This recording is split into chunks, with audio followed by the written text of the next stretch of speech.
High everyone, welcome back to my channel Jhuma De. আবার চলে আসলাম daily lifestyle blog নিয়ে। আশা করছি সবাই ভালো আছো, সুস্থ আছো। সুস্থ চোখেই আমার এই ডেলি লাইফস্টাইল ব্লগটা দেখছো। আর হ্যাঁ, দেখছোই যদি চ্যানেলটা সাবস্ক্রাইব করে নাও আর বেল আইকনটা ক্লিক করে নাও। আজ আমি তোমাদের সাথে অনেক সুন্দর করে একটা ব্লগ শেয়ার করেছি, যেটা তোমাদের দেখে অনেক ভালো লাগবে। আর হ্যাঁ, এখন একটা তোমাদের সাথে আমি ব্রেকফাস্ট রেসিপি শেয়ার করছি, যেটা তোমরা কম খরচে কম সময়ের মধ্যে বানিয়ে নিতে পারবে। তো আমার কাছেও সময় অনেক কম ছিল, কারণ ভাই আর বাবা বসে আছে, তাড়াহুড়োতে আমি এই ব্রেকফাস্ট রেসিপিটা করেছি, তোমাদের সাথেও অল্প শেয়ার করেছি। তো তোমরা দেখতেই পারছো আমি আটা নিয়েছি, তারপর চিনি আর লবণ দিয়েছি। তোমাদের স্বাদ পরিমাণে তোমরা চিনি আর লবণটা দেবে। তারপর তোমরা অল্প অল্প করে দুধ আর জল অ্যাড করবে, অ্যাড করে সুন্দর করে বাটারটা বানিয়ে নেবে। আর হ্যাঁ, মোবাইলটা এক হাতে ধরে আমি ভিডিওটা করছি, একটু তো প্রবলেম হবেই, তার মাঝে তাড়াহুড়োতে করছি, তোমরা বুঝে নিও। তো সুন্দর করে বাটারটা বানিয়ে অল্প টাইমের জন্য কিন্তু ঢেকে রেখে দেবে, তবে যে অনেক সুন্দর করে বাটারটা হয়ে যায় আর পরোটা বা তোমাদের পিঠে অনেক সুন্দর হয়। দেখতে থাকো।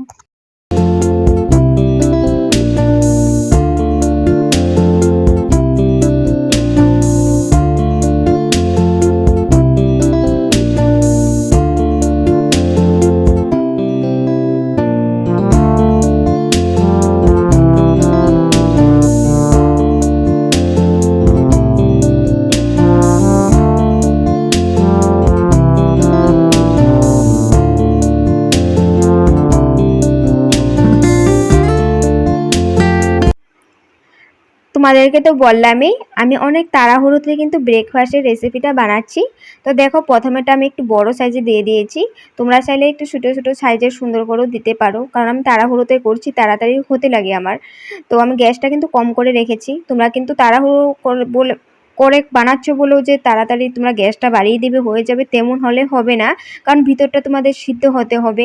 তাই তোমরা গ্যাসটা কম করেই বানাতে হবে, আর উল্টে পাল্টে দিয়ে কিন্তু ঢেকে ঢেকে দেবে, তবে দেখবে খেতে ভালো হবে, ভিতর থেকে সুন্দর হয়ে মানে ভাজাটা হবে আর ফুলে কিন্তু দেখো ফুলছে কিন্তু। তো দেখো কালারটাও দেখতে ভালো লাগছে। আর ওদিকে আমার চা হয়ে গেছে, তো আমি এখন প্রথমেটা হয়েছে তো বাবাকে দিয়ে দিব, তারপর এক এক করে সবগুলো আমি ভেজে নেব। আর দিদিও এসে গেছে, দিদিকেও বলছি কাজে পরে লাগো, চা আমার হয়ে গেছে, তো আমি পিঠেগুলি ভেজে নিই, তারপর তোমাদের সবাইকে চা দিয়ে দিব, খাওয়া দাওয়া করে তারপর কাজে লাগো। তো এখন আমি এক এক করে সবগুলো পিঠে ভেজে নেব।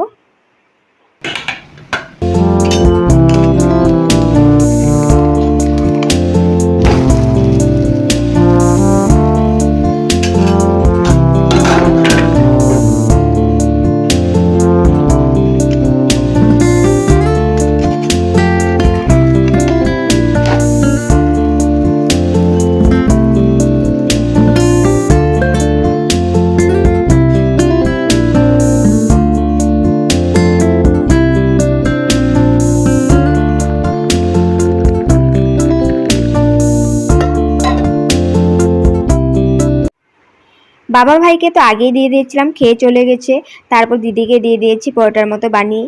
তো এখন আমি বাকি আছি, ভাই ছোটো ভাই বলছে খাবে না, তো আটা রয়েছে মানে বাটার রয়েছে, তো আমি ভাবছি আমারও তো সকালবেলা ভারী খাবার খেতে ইচ্ছে করে না, তো আমি কি করব, তো ফেলে তো দিব না, তাই আমি ভাবলাম যে ছোটো ছোটো করে বানিয়ে নিই। তো এখন সময় আছে, ওদেরকে দিয়ে দিয়েছি, তাই আমি ভাবলাম সময় লাগিয়ে এখন ছোটো ছোটো করে বানাতে থাকি। তো দেখো ছোটো ছোটো করে দিয়েছি, কি ভালো লাগছে দেখতে। তোমরা এরকম সাইজেরও বানিয়ে নিতে পারো তোমাদের কাছে যদি সময় লাগে থাকে, মানে সময়। তো আমার কাছে এখন সময় ছিল, তাই আমি ভাবলাম যে এরকম করে বানাই, তোমাদের সাথেও শেয়ার করি। তো এরকম করে বড়ার মতো বানিয়ে নিতে পারো, ভালোই লাগে দেখতে। তো চা দিয়ে খাবো। আর তো আমার সকালবেলা চাও এত খেতে ইচ্ছে করে না, আমি একদম কম চা খাই, তোমরা তো দেখোই। তো বানিয়ে নিই, তারপর আমিও খেয়ে নিব।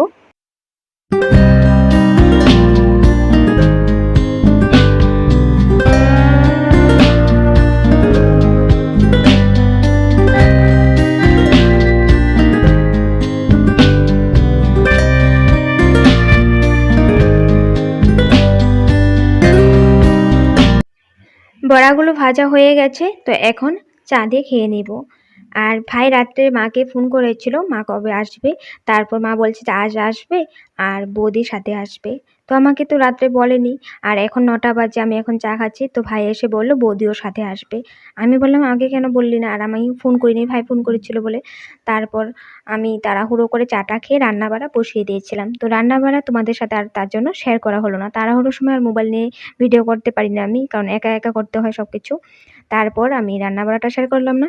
তারপর মাকে ফোন করা হয়েছিল, মা বলছে যে বৌদি আসবে না, দাদাদের সাথে আসবে, দাদা দেখা করে চলে যাবে, দাদা মানে ডিউটি আছে, মালের গাড়ি দিতে হবে, মাল দিতে হবে। তারপর দাদা আসলেও শরবত মিষ্টি এসব দেওয়া হলো। তো মা আস্তে আস্তে প্রায় 2টোই বেজে গেছিলো। তো মা এখন প্রিপারেশন করছে কাজ, কাল তো ষষ্ঠী, কাল জন্য। আর আমি তো চলে আসলাম মন্দিরে, আর ভাই তার জন্য হেল্প করছিল মাকে। তো অনেক দিন পর ঘর থেকে বেরিয়েছি আর মন্দিরে এসেছি, অনেক ভালো লাগছে। তো তোমাদের সাথে সব কিছুই শেয়ার করব, তোমরা কেউ স্কিপ করো না, দেখতে থাকো। তো এখন পুজো দিব। তো তোমরা যারা পুজো দেবে একটু তাড়াতাড়ি গেলেই ভালো। তো এখন প্রায় 5টা 30 বাজে। তো আমার ফ্রেন্ড বলছিল যে তাড়াহুড়ো যাওয়াই ভালো, তার জন্য তাড়াহুড়োতে আমি রেডি হয়েছি। তো তার জন্য তোমাদের সাথে আর মেকআপ লুক শেয়ার করিনি। তো মেকআপ তো তেমন কিছু করিনি, কুর্তি পরে এসেছি। তো দেখো এখানে কিন্তু পুজো দিয়ে দিয়েছি, ধূপ প্রদীপ সব এখানে লাগাতে হয়।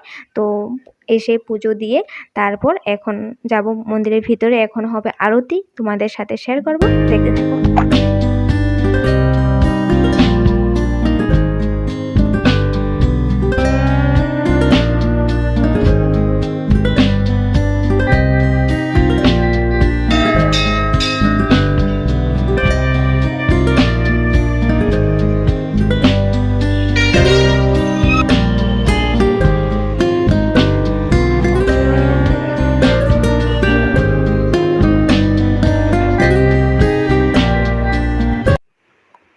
আমি যে ব্লগ করি অনেকে কিন্তু জানে না, জানবে কি করে, আমি ঘর থেকেও বেরোই না, তার মাঝে আমি লিঙ্ক সবার সাথে শেয়ার করি না, আর সবাইকে আমি নিজে বলিও না যে ব্লগ করছি বা কিছু। তো যাই হোক, এখানে মন্দিরে ব্লগ করছিলাম, তো আমার একজন ফ্রেন্ড এখানে ছিল, তো ওই বলছিল যে আমি ব্লগ করছি নাকি। তাই আমি বললাম যে হ্যাঁ, তাই তোমাদের সাথে ওকে শেয়ার করে দিলাম, দেখলেই তোমরা। তো এখন তোমাদের সাথে আমি আরতি শেয়ার করব, দেখতে থাকো।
বাপরে! দেখতে দেখতে অনেক ভিড় হয়ে গেছিলো।